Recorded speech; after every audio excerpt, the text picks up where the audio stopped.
India is the world's largest democracy. We talk about freedom, voting rights, and the power of choice. Every few years, we line up to decide who should run the country. But here is an uncomfortable question. If India is a democracy, are Indian families democratic? Because inside most homes, democracy quietly disappears. Think about it. In a democracy, people have the freedom to choose their path. But in Indian families, the biggest life decisions are already decided for you. What you should do, what you should study, which career is respectable, when you should get married, sometimes even who you should marry. It's like a citizen of a democracy outside, but inside your house, you are living under a small dictatorship.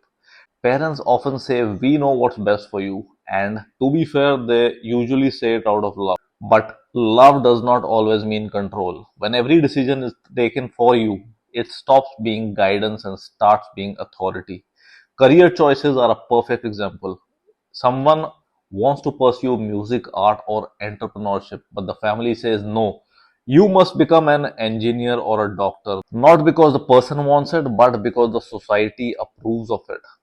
Then comes the next big stage, marriage.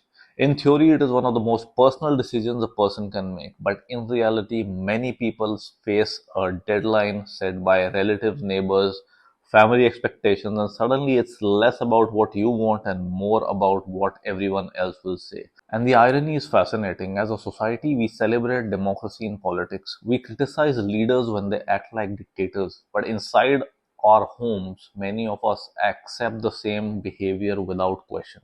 Of course, families are complicated, but they are built on culture, responsibility, and generation of tradition.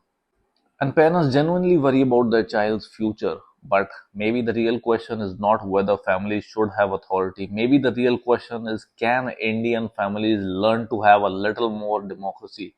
Because if we believe freedom is important for a country, it's just as important inside the home.